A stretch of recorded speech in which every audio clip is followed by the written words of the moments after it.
n'umufilisitiya witwa Goliya. Uyu Dawidi yagiye kurwana atazi. Ngo Sawuli yabashije Abuneri, aramubaza ngo uriya mwana ni mwiza. Haleluya. Amen. Ngo baramubwira ngo hoya ntabwo ndigende muzi. Nubwo abantu batakuzi Imana irakuzi. Amen. Yesu nashimwe cyane. Amen. Haleluya. Amen. Ngo Dawidi atavuye kwita umufilisitiya. Ngo Sawuli aramuhamagara ati ngwino hano. Aramubaza ati hano shamu mwene.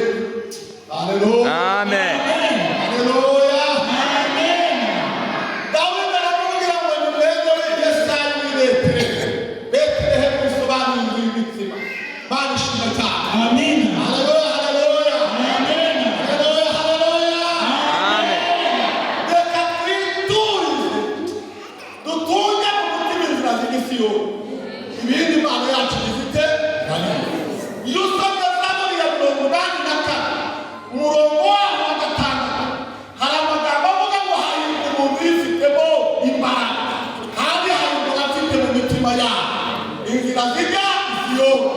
Bibiri ikomeza kuvuga ngo iyo banyuze mu gikombe cyitwa bagihindura ahantu h'iki amasoko imvura y'umuhinga cyane kiti imigisha ngo kandi umuntu wese wo muri bo nimuvuge ngo umuntu wese wo muri bo aboneka mu maso y'Imana Isiyoni. Yesu nashimwe. Amen. Haleluya. Haleluya. Amen. Abaririmbyi baturirimbiye batubwira ukuntu Baramu yahamagawe na Baramu agiye kuva mu bwoko bw'iki bw'Imana ngo asubira aramubwira ngo Baraki we ko byananiye noneho bigenze mbere. Haleluya. Amen. Haleluya. Dushimiye Imana yacu. Haleluya. Imana natwe. Haleluya. Kandi dushimiye Imana yacu kwibera hose cyane. Yesu nashimwe cyane. Eliya yagiye kubahanura bavamo barababwira ngo rwanda Imana yanyu yagifite yatembera. Dushimiye Imana yacu ibatembera aho kwibera hose. Abongera bamubwira ngo rwanda Imana yanyu yacu. Dushimiye Imana yacu n'Uwiteka. Haleluya. Imana idasinzira sha nisinzire twagira gite twashe ahubwo ihora iri maso. Unemo bibiri barasimba baravuga ngo Imana iraduhetse ngo kandi duhetse ku mugongo wawe avuga ngo izindi zarinda ziba ikiduhetse. Yesu nashimwe cyane. Amen. Ibindi muri korali guhetse utange mu rugo rwawe guhetse ujya guhinga guhetse. Haleluya.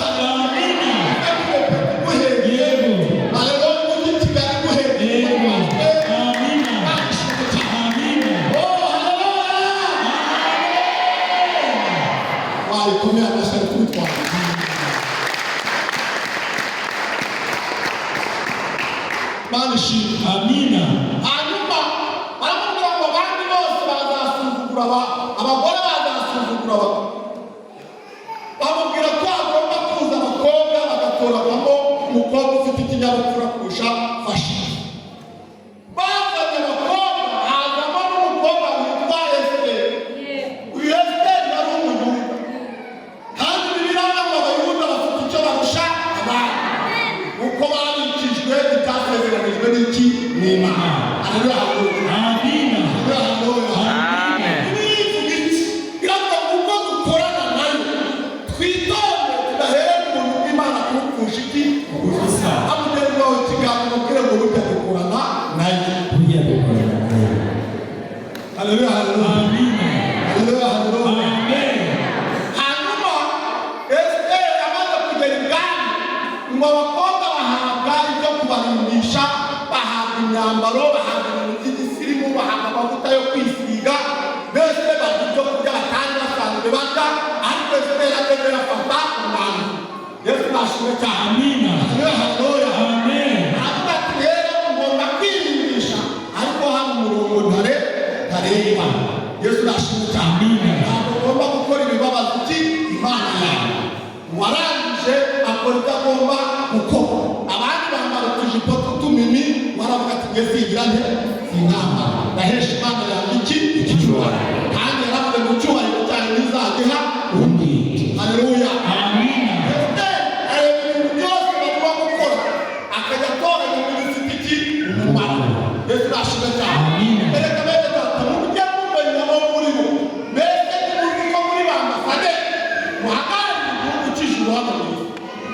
Haleluya, haleluya. Amen. Haleluya, haleluya. Amina. Hano batumvise muvuge ngo amen. Amen.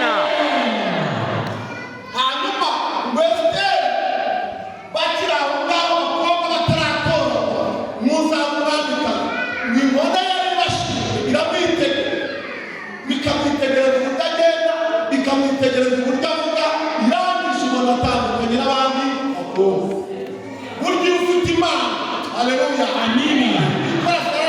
hari umuntu ufite imana yanyakuye umutabazi uza kurengera mu bibazo Yesu nashimira Amina. ufite imana yacu yitwa Uwiteka haleluya iyo ugendana na Yesu burya aho imana iri yihishe haleluya biravuga ngo ntawakongera utabara ngo abyubikeho ngo ahubwo abishyira ku gitero bikamurikira bose haleluya Amina. haleluya Amina. haleluya Amen. amabwire ujya mureka duhimbaza imana uko kuba turiho kuba turi gukorera imana dufite uruhare Yesu nashimira na mugenzi wawe ikiganza agusubije amaso ubwire ngo naba n'ubu naba n'ubu Dawidi yarabivuze neza Imana ishimwe Amina.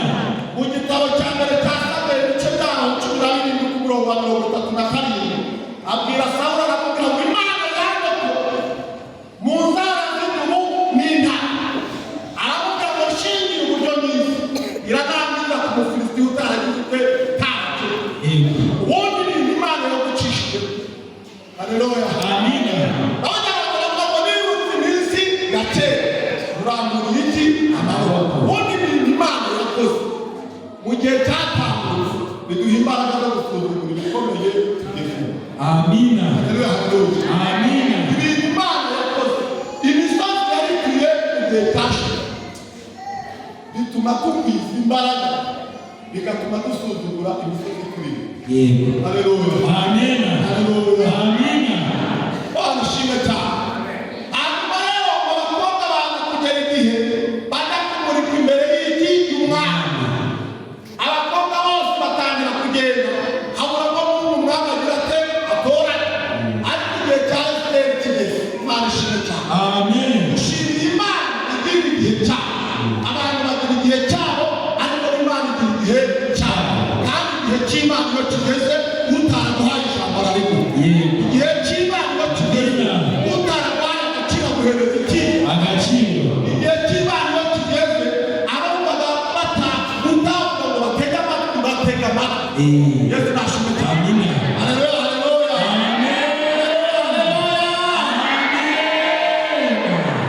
igihe cya Esiteri kigeze ageze imbere y'umwami umwami amutoranya kuba umwamikazi mu kintu cyane cyafashe Yesu nashimwe cyane Amina. haleluya haleluya Amen. bamushimye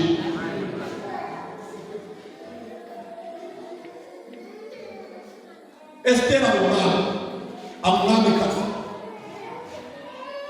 yari afite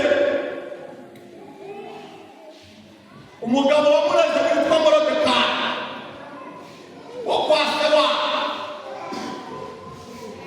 amaze kugibwami yaramubwiye ngo ugende ntuzigere uvuga ko tugira icyo tugize dute dupfana burya Imana yacu ntabwo itabara kubera ko batabanje gutanga ubusobanuro niba umuntu ngo yurira neza reka mbabwire